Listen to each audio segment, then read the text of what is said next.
welcome to CNN News. Let's travel to the Roman Forum and see what Brutus and Mark Antony said after Julius Caesar's death. Romans, countrymen and friends, listen to my reasons and be silent so you can hear. Believe me on my honor and keep my honor in mind so you can believe me. Be wise when you criticize me and keep your minds alert so you can judge me fairly. If there's anyone in this assembly, any dear friend of Caesar's, I say to him that my love for Caesar was no less than his. If then that friend demands to know why I rose up against Caesar, this is my answer.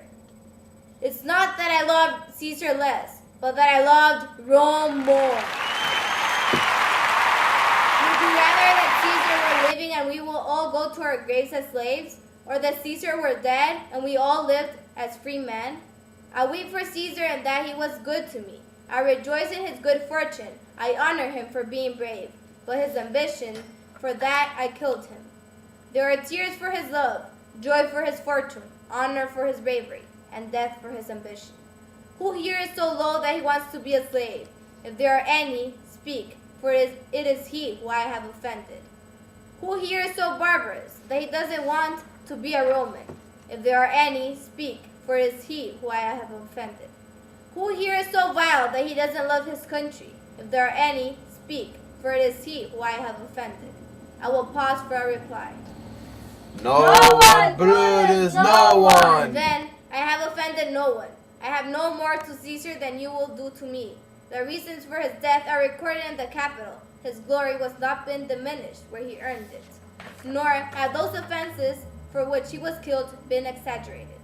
Live, Brutus, live!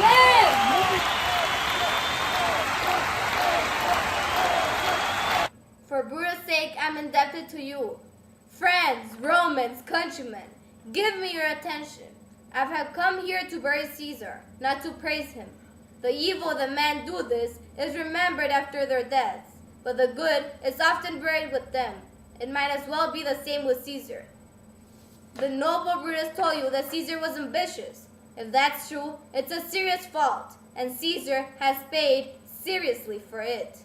With the permission of Brutus and the others, for Brutus is an honorable man, they are all honorable men. I have come here to speak at Caesar's funeral. He was my friend.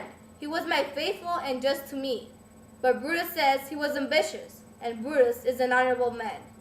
He brought many captives home to Rome, whose ransoms brought wealth to the city. Is this work of an ambitious man? When the poor cried, Caesar cried too. Ambition shouldn't be so soft. Yet, Brutus says he was ambitious, and Brutus is an honorable man. You all saw that on the Lupercal feast day, I offered him a king's crown 3 times, and he refused it the 3 times. Was this ambition? Yet Brutus says he was ambitious, and no question, Brutus is an honorable man. I am not here to disapprove what Brutus has said, but to say what I know. You all loved him once, and not without a reason. Then, what reason holds you back from mourning him now? Men have become brutish beasts and lost their reason. Bear with me. My heart is a coffin there with Caesar, and I must pause until it returns to me. Only yesterday the word of Caesar might have stood against the world. Now he lies there, worth nothing. And no one is so humble as to show him respect. O sirs, if I steered your hearts and minds to mutiny and rage, I would offend Brutus and Cassius, who you all know are honorable men. I will not do them wrong. I would rather wrong the dead and wrong myself and you than wrong such honorable men. But here's the paper with Caesar's seal in it. I found it in his room. It's in his will.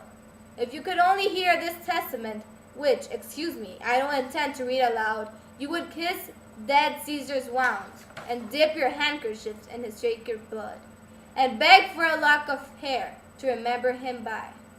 And when you died, you would mention the handkerchief or the hair in your will, bequeathing it to your heirs like a rich legacy. We want to hear the will. Read it, Mark Antony. Be patient, gentle friends. I must not read it. It isn't proper for you to know how much Caesar loved you. You are in wood. You are in stones. You are man. And being man, the contents of Caesar's will would enrage you. It's better that you don't know you're in his hairs. But if you knew, just imagine what would come of it. The results of the survey until now are as follows.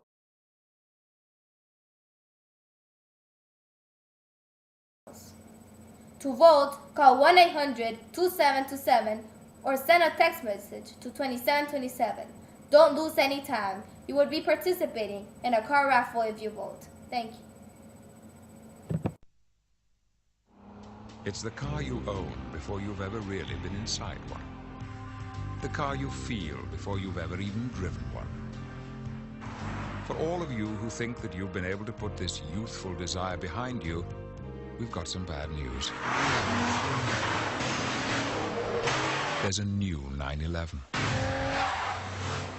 We'll be expecting your call.